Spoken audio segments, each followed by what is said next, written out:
Olá, meus amores! Tudo bem com vocês, né, nono ano? Espero que sim. Aqui quem vos fala é a professora Elaine Dark. E hoje nós vamos fazer a correção da semana 3 do PET 5 e o tempo tá passando e o ano tá correndo. Gente, esse PET 5, ele é o PET do meu coração, que é a ditadura militar. Foi, inclusive, o assunto do meu trabalho de conclusão de curso. Foi a ditadura militar, porque é um assunto que, para mim, é extremamente importante a gente conhecer a história do nosso país, para que a gente não repita os mesmos erros do passado, galera. Vamos pensar direitinho, vamos agir com a cabeça. Sei que vocês, né, ainda não participam das eleições, mas os seus pais, avós e etc., tios, primos, que tem aí mais de 16 ou 18 anos, participam. Vamos ter consciência na hora do voto, ok? Vamos ter um pouquinho mais de responsabilidade, porque a gente está falando é da gente, tá bom? A gente escolhe os nossos governantes, depois não adianta a gente reclamar, né? Se a gente fez as escolhas erradas, o máximo que a gente pode fazer é correr atrás e tentar corrigir aquele nosso erro, ok? E não só ficar sentado esperando que ele seja corrigido com um pozinho mágico, né, lá do Peter Pan. Vamos lá? Então, nós vamos hoje, eu vou fazer a leitura, porque na verdade, essa semana 3 vem mais uma interpretação de gráfico, interpretação de música, então eu prefiro fazer a interpretação dela diretamente com vocês, tá bom? Atividade 1. Durante a ditadura militar de 64 a 85, a sociedade brasileira passou por um processo de reorganização, marcada por aspectos políticos, culturais e econômicos. A distribuição de renda durante esse período foi um dos principais aspectos de aprofundamento das desigualdades sociais no país. Analise o gráfico com atenção e responda às questões propostas. Esse gráfico aqui do lado, viu, gente? E nós vamos falar, esse gráfico ele está disponível no IBGE, que é o nosso Instituto Brasileiro, né, de Geografia e Estatística. Inclusive, ele foi retirado até mesmo de um livro, do livro que é o Projeto Araribá, que utiliza, em algumas escolas, ele é utilizado. Então, vamos lá. No grupo dos mais ricos, 10% em azul, nós temos aqui, ó, tá? São esses aqui de cima, tá bom? Aqui, ó, mais ricos, tá em azul. O amarelo, os mais pobres, estão aqui embaixo, são 50%. E os intermediários estão de verde, são esses aqui, que são 40%, tá bom? Então, vamos lá. No grupo dos mais ricos, ou seja, nos azuizinhos aqui em cima, em azul, ao longo das décadas de 60, 70, 80, nos anos 90, o que ocorre com o tamanho de sua renda? O que vai acontecer, gente? Olha só, de 1960 a 1990, o gráfico sai daqui, ó. Vou ampliar aqui para vocês poderem ver bem de pertinho.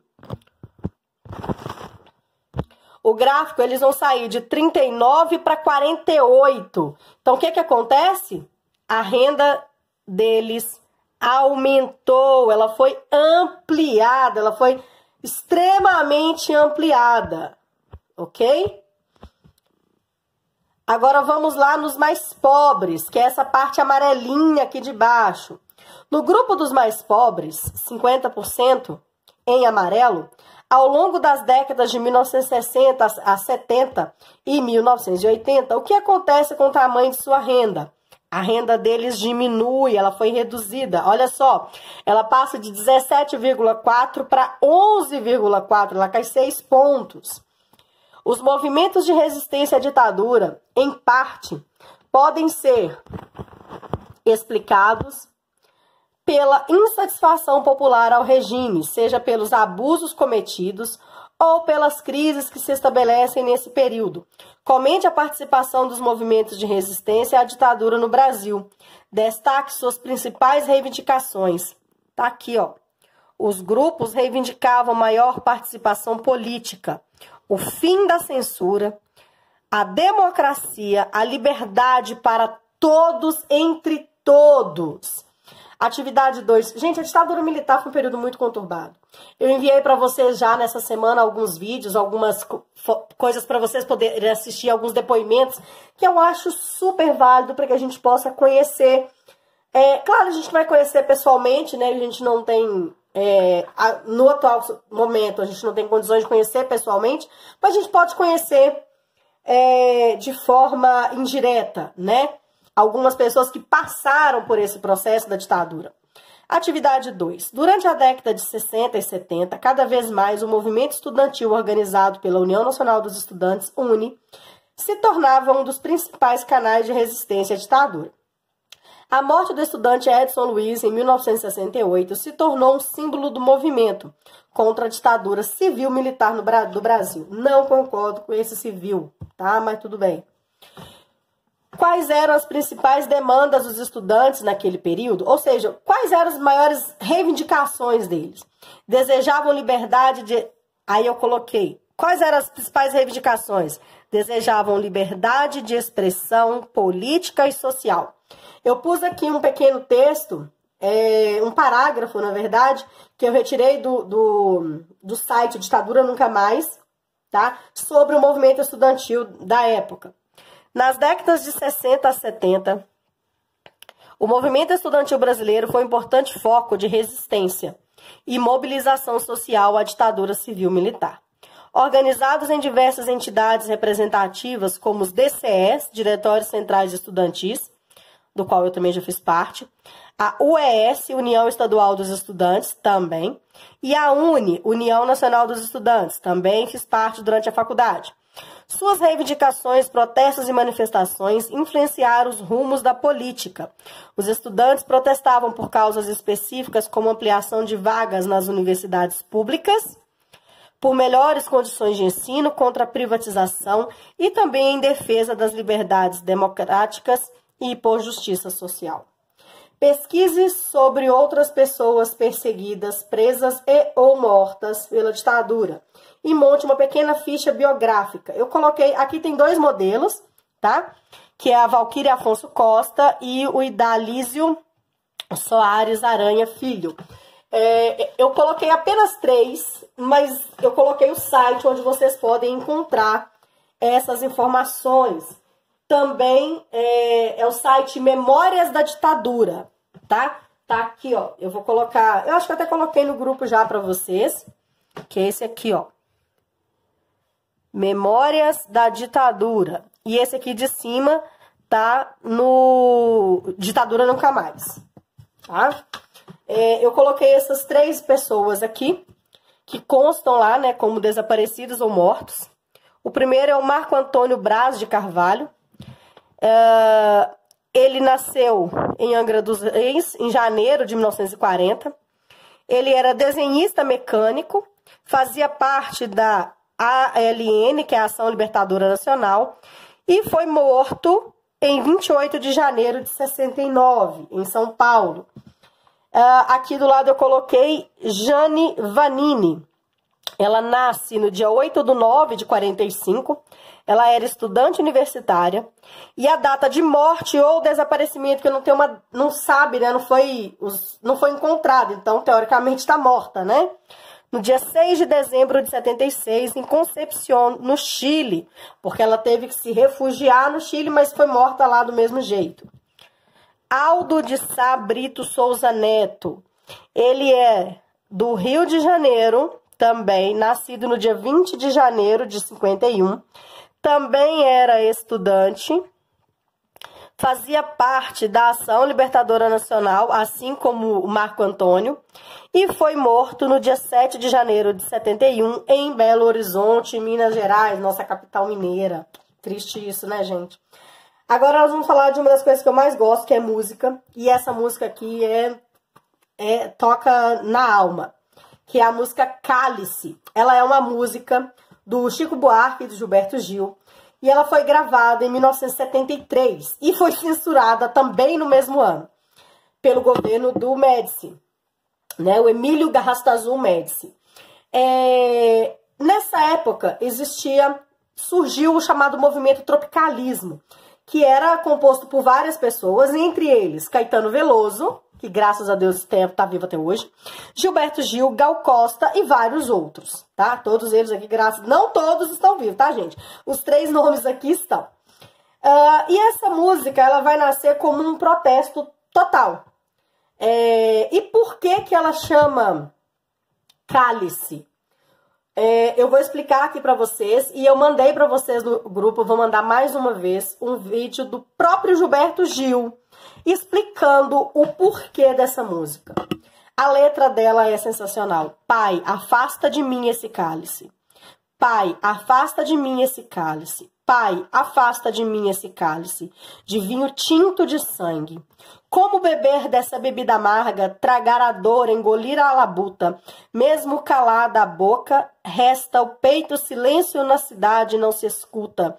De que me vale ser filho da santa?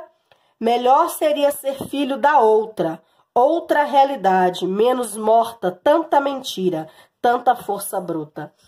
É uma música sensacional, eles conseguem transmitir em poucas palavras muita coisa, tá? Inclusive, essa frase, né, pai, afasta de mim esse cálice, é uma frase bíblica e que eles conseguem trazê-la para a realidade da ditadura militar. Então vamos lá, letra A.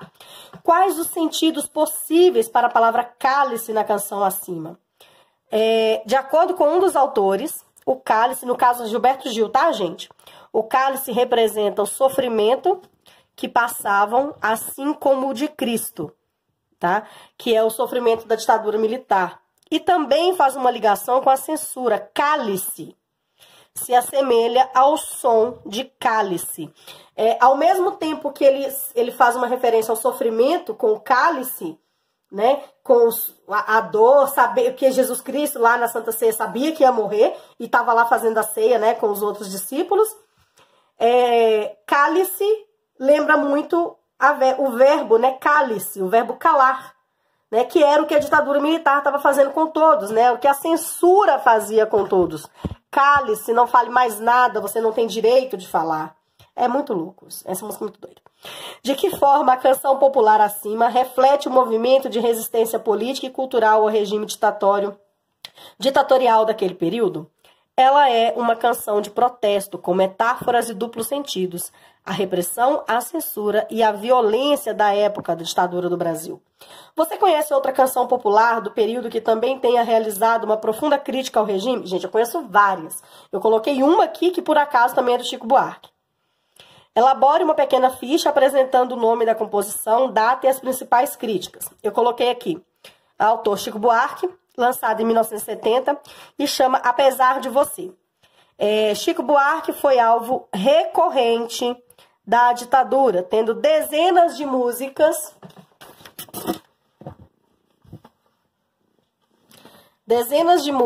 eu vou continuar aqui agora, tá? Censuradas. Apesar de Você foi lançada em 1970 durante o governo do general Médici, assim como Cálice também era Médici. No entanto, a letra fazia uma clara referência a este ditador e, por falar implicitamente sobre a falta de liberdade durante o governo, para driblar a censura, ele usou a desculpa que a música contava a história de uma briga de casal. Esperto ele, né, gente? Que eu vou ler a música para vocês aqui rapidinho, tá? Hoje você é quem manda, falou, tá falado, não tem discussão. A minha gente hoje anda falando de lado e olhando pro chão, viu? Você que inventou esse estado e inventou de inventar toda a escuridão, você que inventou o pecado, esqueceu-se de inventar o perdão. Aí vem o refrão, apesar de você, amanhã há de ser outro dia.